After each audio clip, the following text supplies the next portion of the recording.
Good afternoon. আজকে আমার সেমিনারের টপিক হচ্ছে এফেক্টিভ কোশ্চেনিং। এফেক্টিভ কোশ্চেনিংয়ে যাওয়ার আগে সবার ফার্স্টে আমাদের জানতে হবে যে এডুকেশনের ইম্পর্টেন্সটা কী। এডুকেশনের ইম্পর্টেন্সকে যদি আমি একটি সেন্টেন্সে বলতে যাই তাহলে মালালা ইউসুফজাইয়ের একটা কোটেশন তুলে ধরতে হয়। তিনি বলেছিলেন, let us remember one book, one pen, one child and one teacher can change the world. এরপরে আমরা জানবো যে what is effective questioning. Effective questioning involve করে ক্লাসরুমে ওপেন কনভারসেশনসকে, ইন্সপায়ার করে ডিপার ইন্টেলেকচুয়াল থটকে, প্রমোট করে স্টুডেন্ট টু স্টুডেন্ট ইন্টারাকশনকে। এছাড়া এফেক্টিভ কোশ্চেনিং ফোকাস করে স্টুডেন্টদের মধ্যে হাউ অ্যান্ড ওয়াই এই টাইপের রেসপন্সগুলো জাগানোর ক্ষেত্রে। এরপরে দেখব যে what are the characteristics of good questions. Good কোশ্চেন্সের অনেক ক্যারেক্টারিস্টিক্স রয়েছে, তার মধ্যে কিছু কিছু ক্যারেক্টারিস্টিক্স এখানে আমি তুলে ধরেছি। সবার ফার্স্টে রয়েছে যে good question should be short, অর্থাৎ গুড কোশ্চেনিং শর্ট হতে হবে, থট প্রভোকিং হতে হবে, আনঅ্যাম্বিজিয়াস মানে দ্ব্যর্থহীন হতে হবে, রিলেভেন্ট হতে হবে, রিলেটেড টু অবজেক্টিভস হতে হবে, clearly stated, straightforward, comprehensive, common vocabulary use করতে হবে যাতে স্টুডেন্টরা সহজেই কোশ্চেনটিকে বুঝতে পারে অ্যান্ড প্রপারলি ডাইরেক্টেড হবে। এরপরে হচ্ছে importance of good questioning in classroom. এক্ষেত্রে ব্লুমস পিরামিড আকারে গুড কোশ্চেনিংয়ের ইম্পর্টেন্সটিকে তুলে ধরেছেন। সবার ফার্স্টেই রয়েছে রিমেম্বারিং। রিমেম্বারিং হচ্ছে the student can recognise and recall relevant knowledge from long term memory. অর্থাৎ টিচার যখন কোনো কোশ্চেন করবে, স্টুডেন্টরা তাদের লং টার্ম মেমোরি থেকে উত্তরটিকে রিকল করতে পারবে বা রেকগনাইজ করতে পারবে। আন্ডারস্ট্যান্ডিং হচ্ছে the student can construct meaning from oral, written and graphic messages. এক্ষেত্রে স্টুডেন্টরা বিভিন্ন ধরনের ওরাল, রিটেন বা গ্রাফিক মেসেজের থেকে উত্তরটিকে কনস্ট্রাক্ট করতে পারবে বা জিনিসটিকে বুঝতে পারবে। অ্যাপ্লাইং হচ্ছে the student can use information in a new way. অ্যাপ্লাইংয়ের ক্ষেত্রে হচ্ছে স্টুডেন্ট কোনো ইনফরমেশনকে নিউ ওয়েতে অ্যাপ্লাই করতে পারবে, রিপ্রেজেন্ট করতে পারবে।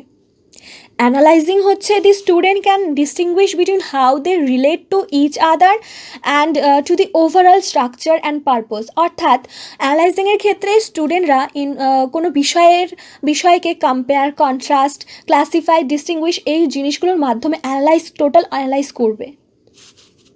এভালুয়েটিং হচ্ছে the student can make judgements and justify decisions.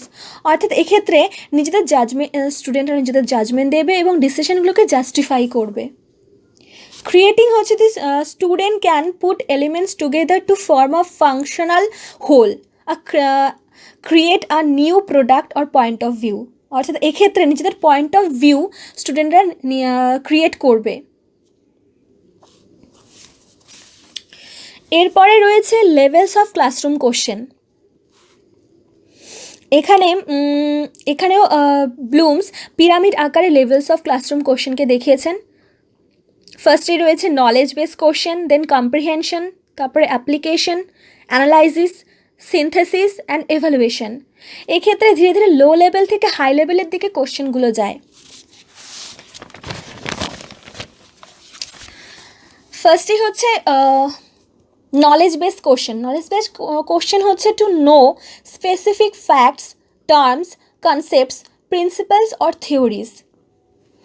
Example হিসেবে বলা যায় যে টিচার স্টুডেন্টদেরকে এই ধরনের কোশ্চেন করতে পারে যে what does it called, where does Ganga come from, when did tides happen. এই ধরনের কোশ্চেন হচ্ছে টিচার স্টুডেন্টদেরকে করতে পারে।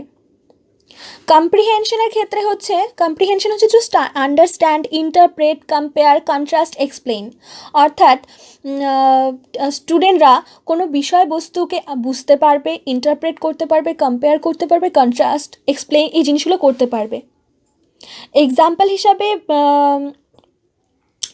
বলা যায় যে টিচার এ ধরনের কোশ্চেন করতে পারে যে explain what is happening in the green house effect. এই ধরনের কোশ্চেনে স্টুডেন্টরা গ্রিন হাউস এফেক্টের কারণ এক্সপ্লেন, ডেসক্রাইব সবই করতে পারবে। অ্যাপ্লিকেশন হচ্ছে to apply knowledge two new situation to solve problems.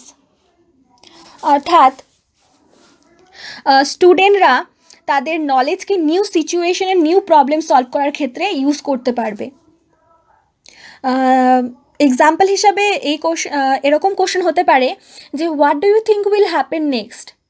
Teacher কোনো কিছু ডেসক্রাইব করলো বা বর্ণনা করলো, দেন তারপরে স্টুডেন্টকে কোশ্চেন করতে পারে যে what do you think will happen next, so which tool would be best for this. এখানে স্টুডেন্টদের পার্সপেক্টিভকে নেওয়ার চেষ্টা করা হয়। অ্যানালাইসিসের ক্ষেত্রে হচ্ছে to identify the organisation structure to pull meaning from parts, relations and organising principles.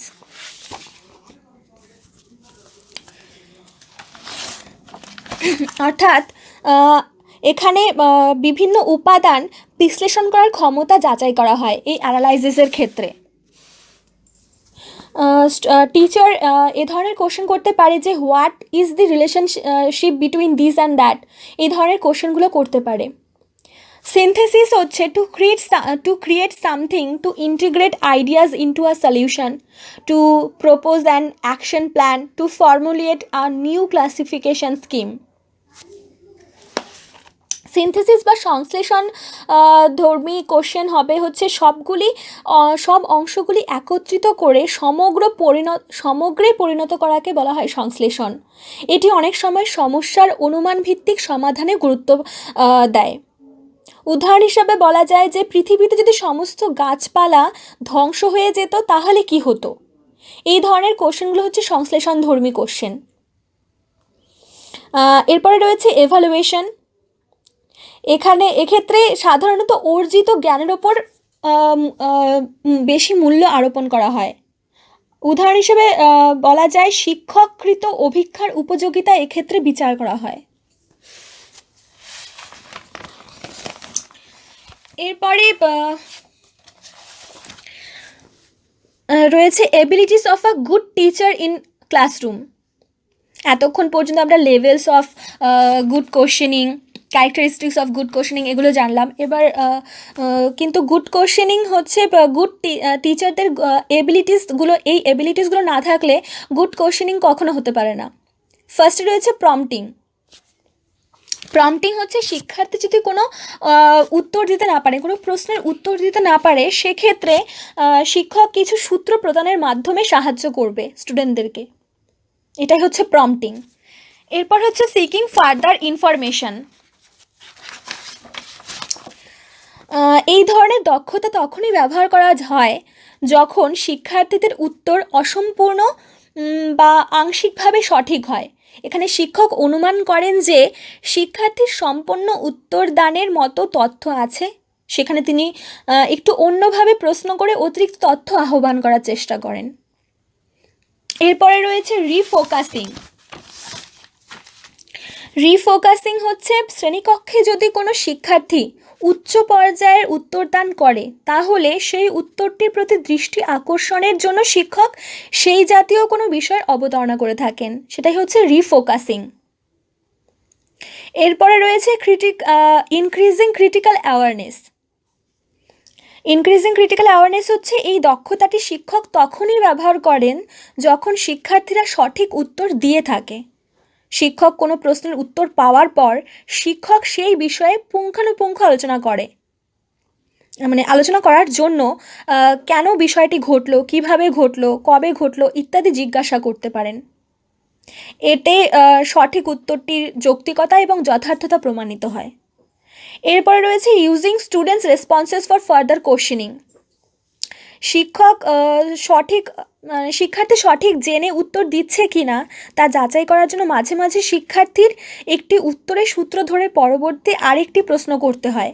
এছাড়া বিষয়বস্তুর ধারাবাহিকতা বজায় রাখার জন্য এই পদ্ধতি অবলম্বন করতে হয়। এটাই হচ্ছে using students response for further questioning. এরপরে সাম আদার এবিলিটিস অফ আ টিচার। টিচারের কিছু আদার্স এবিলিটিও রয়েছে। যদি কোনো স্টুডেন্ট টিচারকে কোশ্চেন জিজ্ঞেস করে তখন টিচারের কী করণীয় তার কিছু এখানে বর্ণিত রয়েছে। ফার্স্টেই হচ্ছে ক্ল্যারিফাই ইট ইফ নেসেসারি। যদি প্রশ্নের উত্তরটিকে ক্ল্যারিফাই করা দরকার পড়ে তাহলে টিচার সেটিকে ক্ল্যারিফাই করবে। এরপরে রয়েছে when ever possible help the students answer the question himself. যখনই পসিবল হবে স্টুডেন্টদেরকে ইন্সপায়ার করতে হবে যাতে স্টুডেন্টরা নিজেরাই সেই উত্তরটিকে দেওয়ার চেষ্টা করে।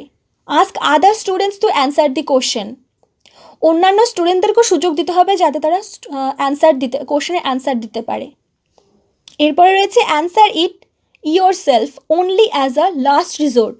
যখন কোনো স্টুডেন্টই উত্তর পারছে না সেই ক্ষেত্রে লাস্ট রিসর্টে টিচাররা উত্তর দেওয়ার চেষ্টা করবে। But never let a student's question go unanswered. কিন্তু কখনোই কোনো স্টুডেন্টের কোশ্চেনকে আনঅ্যান্সার্ড থাকতে দেওয়া যাবে না।